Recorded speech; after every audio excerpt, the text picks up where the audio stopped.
On the surface, the complex appears to be a never-ending space of nonsensical geometry and warped versions of our world.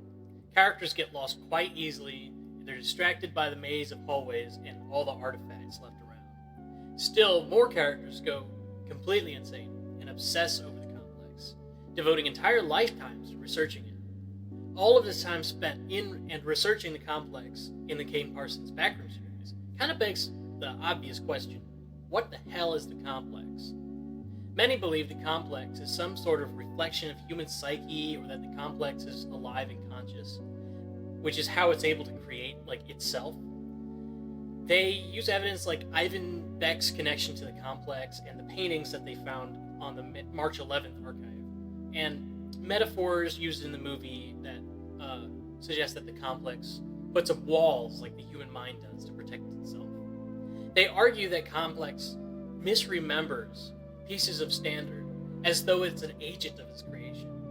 While narratively sound, it's difficult to prove, and there are many inconsistencies here. If the complex were just one person's memory, like Ivan's memory of standard, as many have suggested, how would it be aware of anything from Clark's store? If the complex were instead one combination of the memories of everyone who had traversed it, why does the complex create places that don't make sense? And how would the complex have access to those memories anyways? Kane clarified that the complex was discovered, not created. So how would the complex have created anything before any inhabitants?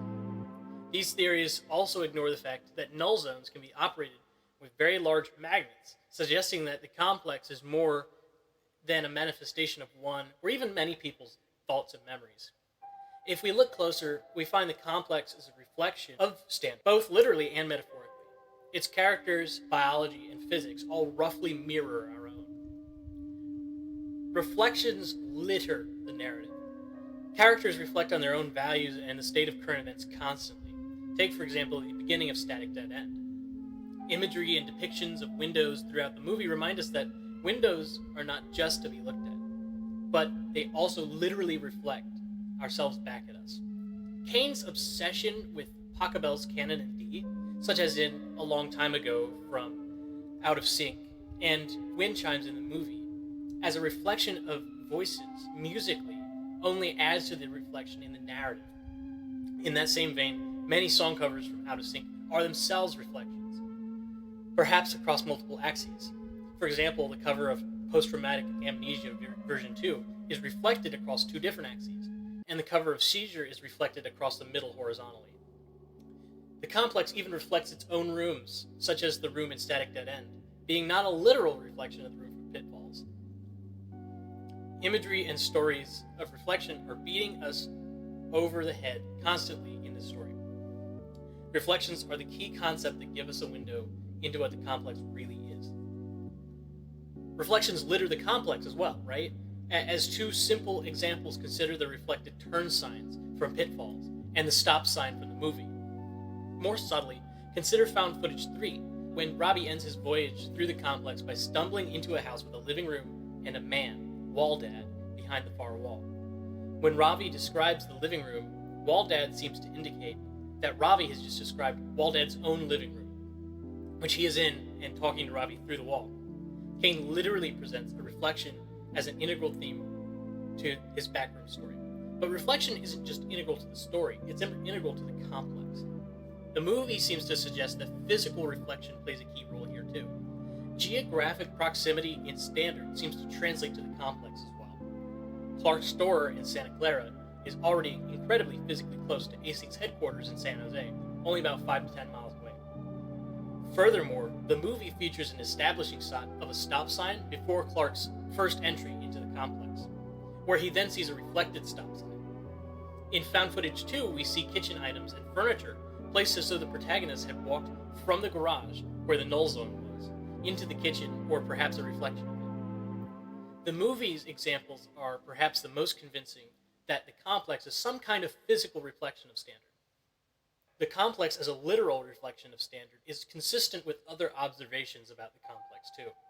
It allows for stable null zones to exist because each point in our 3D plane maps perfectly to a single point in the complex. This is called a bijection.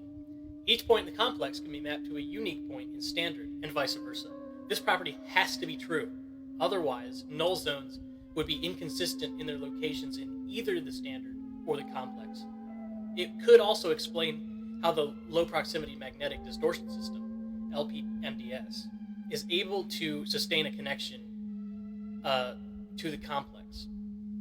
I much like Red's theory of plasma as it relates to the LPMDS, to which I add this. In the process of compressing the distortion plate into plasma, perhaps the plate itself is completely compressed before it's reflected, and the amount of energy released is able to create a stable null zone. So, it would make sense if the complex were a bijection of standard, where every point were reflected across some axis. The still lives, however, are not literal reflections. Many, such as Red again, have noted that a still life is a piece of art that depicts something still, like a bowl of fruit, and is often used as a study in geometry and color for new artists.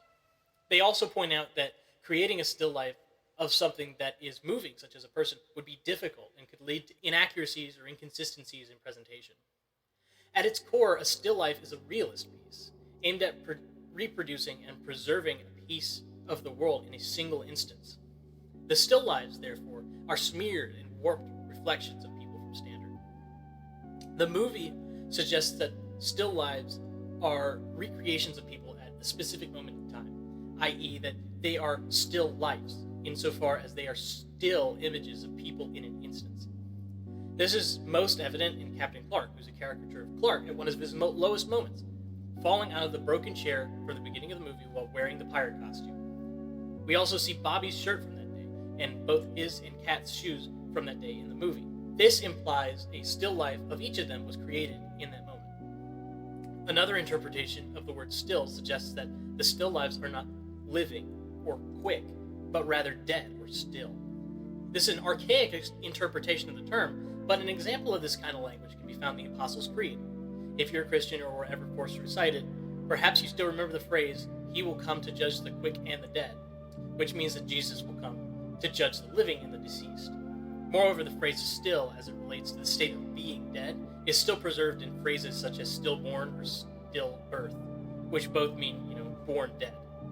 This interpretation of the word still could imply that the still lives aren't alive at all, only dead, which is consistent with what we observe about them in the movie. Static dead end may give us a better understanding of how still lives are. When Mark enters the recreation of the pitfalls room, it looks incomplete, like the no-clip objects are still emerging from the walls and the holes are being dug in the floor. Moreover, we see people stuck in the floor in the Christmas room from the movie. This may explain two things about still lives. As a still life emerges from the floor, perhaps it tries to move and winds up stretching and warping itself. It could also explain why so many still lives have no shoes. As they're almost finished emerging from the floor, they step away and they leave their shoes. The only notable exception, however, is Captain Clark. Perhaps the only similar thing between the still life and the life form is how they're not reflections of anything in standard. The life form is heavily implied to be related to dead matter, often humans. In Pitfalls, Marvin finds evidence of at least two humans living inside the complex who are nowhere to be found. As soon as Marvin turns the corner, he can see a life form. In Found Footage 2, the main character finds a car rammed into a wall, a handprint on the wall, and then a black substance coating the room where she finds the life form. In Autopsy Report, the doctor inspects the body and finds a mutated strain of Hay bacillus, which many have pointed out is used for plant growth properties. The body is seemingly in grayscale and with black spots emerging, which suggests that the body is becoming a life form, if not part of the life form. Whether or not the life form is a single entity with multiple hosts, some kind of hive mind, for instance, or multiple entities is unclear. While I'm no biologist, I wonder if what makes this strain of Hay bacillus mutated is that it is reflected, and so its proteins and DNA are no longer spiraled the same way as it is on Earth. Our proteins in standard are all right-handed, but if they were reflected, they would be left-handed instead. It's unknown what the effect would be of an organism using left-handed chemistry, or whether or not it's even possible.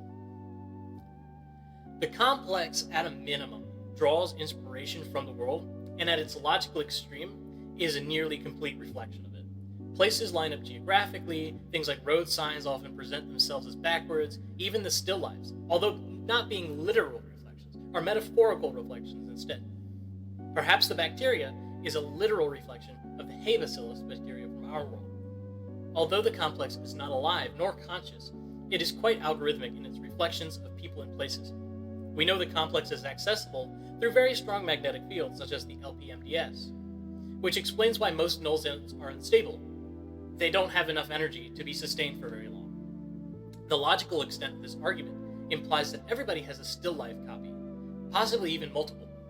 It also explains that every place has some sort of distorted reflection in the complex. It could also suggest that Peter Tench may have been correct about finding other null zones, and that Async was not planning on reintegrating him. Had he been successful in finding another null zone, he may have escaped Async's hold completely.